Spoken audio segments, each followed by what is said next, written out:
Assalamualaikum warahmatullahi wabarakatuh.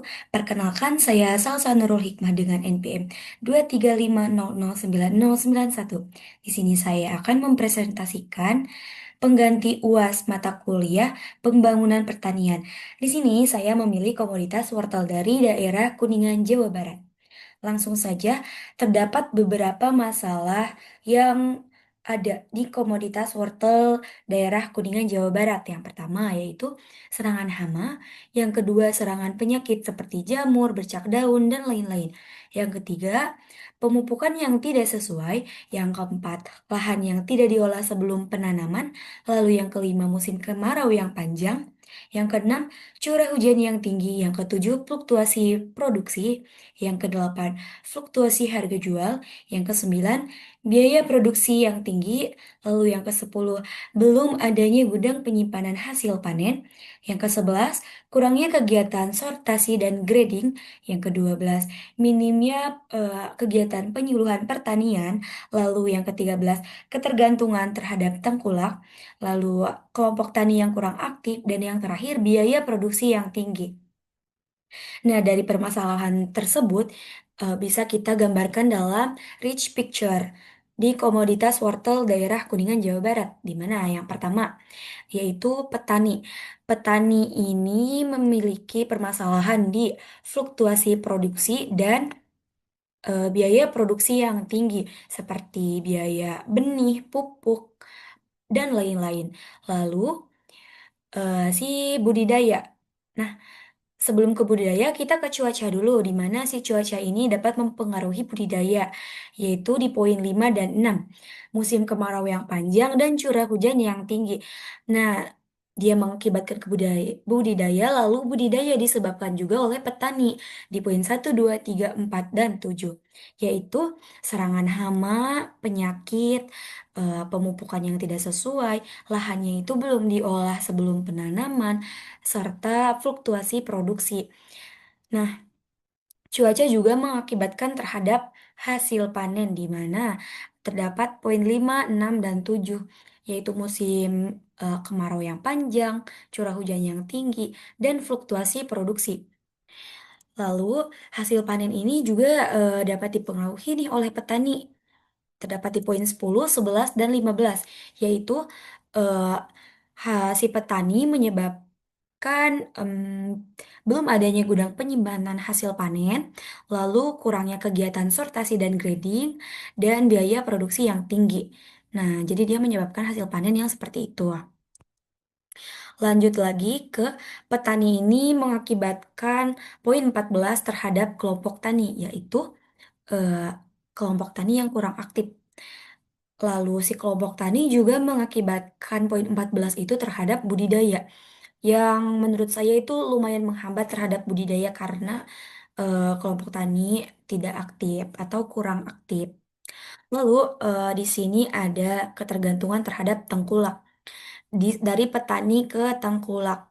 Selain itu, ada juga poin 8 yaitu fluktuasi harga jual di mana tengkulak ini sering memainkan harga terhadap petani. Dan si petani juga ketergantungan gitu terhadap si tengkulak. Lalu kita lanjut lagi ke DKP 3.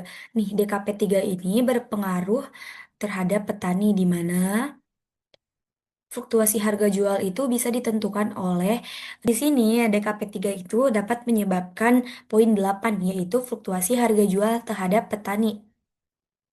Dan hasil panen juga sama disebabkan oleh DKP 3 pada poin 8 itu. Lanjut di sini ada BPP, yaitu Balai Penyuluh Pertanian, yang menyebabkan poin 12 terhadap petani, di mana minimnya penyuluhan pertanian.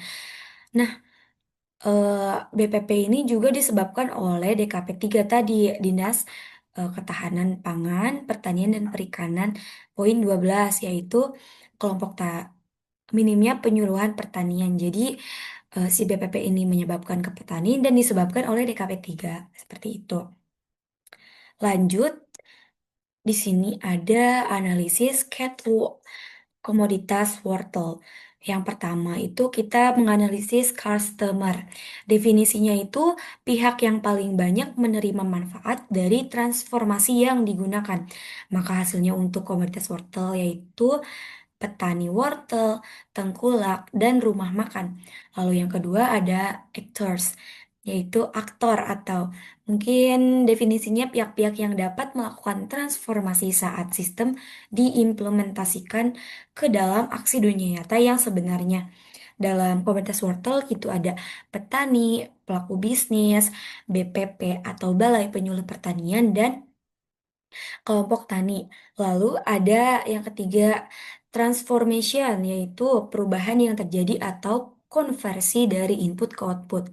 Kalau dalam komunitas wortel yaitu mengubah sistem budidaya wortel dari rentan terhadap hama dan penyakit menjadi produksi atau hasil panen yang berkelanjutan melalui integrasi pengendalian hayati, rotasi tanam, dan pengolahan lahan. Lalu yang keempat ada worldview, yaitu perspektif atau cara pandang yang membuat transformasi menjadi berarti. Di mana kalau dalam komunitas wortel memberikan pandangan bahwa hama dan penyakit itu dapat dikelola secara berkelanjutan untuk meningkatkan produksi wortel nasional sehingga nah ini mengurangi impor. Jadi agar tidak ketergantungan terhadap impor wortel dari negara lain. Lalu yang kelima ada owners, yaitu pihak atau kelompok yang bertanggung jawab yang dapat menghentikan transformasi dalam komunitas wortel, yaitu pemerintah Kota Kuningan dan Dinas Pertanian Kota Kuningan. Lalu yang terakhir ada environment, yaitu kendala utama dari keseluruhan definisi sistem yang berada di luar yang seharusnya terjadi. Nah, dalam komoditas wortel itu ada faktor eksternal, sebagaimana seperti iklim tropis Indonesia yang mendukung proliferasi hama. Contohnya itu ulat tanah, lalat penggorok daun, dan lain-lain. Lalu tanah harus gembur, subur, iklim dataran yang tinggi, fluktuasi cuaca, dan pasar dengan tengkulak yang datang langsung ke lahan. Nah, di sini ada mind map juga. Dari permasalahan Rich Victor yang tadi, nah dapat Nah, di sini selanjutnya ada mind map. Nah, dari permasalahan Rich Victor yang tadi, ada mind map solusi dari masalah atau pengembangan agribisnis komoditas wortel. Yang pertama, dari petaninya sendiri. Di sini harusnya ada petaninya itu harus upgrading diri.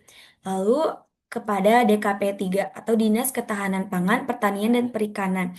Di mana yang pertama itu kebijakan pendampingan dan pengawasan, lalu kebijakan hukum, dan kebijakan pendidikan.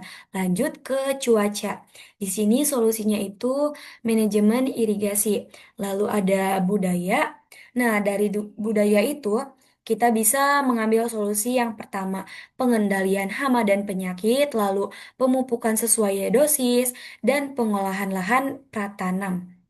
Lalu lanjut kepada kelompok tani. Nah, di sini di kelompok tani itu bisa eh, memberikan solusi yaitu kerjasamanya, lalu penguatan komunikasi dan koordinasinya. Lalu lanjut terhadap tengkulak. Seperti tadi di petani wortel itu kan ketergantungan terhadap tengkulak atau langsung distribusi ke rumah makan. Nah, ketergantungan terhadap tengkulak ini bisa disolusikan menjadi persingkat rantai pasok. Lalu yang terakhir ada BPP atau Balai Penyuluh Pertanian, di mana solusinya itu ada pelatihan, pendidikan dan motivator, lalu pengembangan dan fasilitator. Nah, sekian presentasi yang dapat saya sampaikan mengenai analisis komoditas wortel di daerah Kuningan dengan permasalahan yang telah terjadi. Sekian dari saya, kurang lebihnya mohon maaf. Wassalamualaikum warahmatullahi wabarakatuh.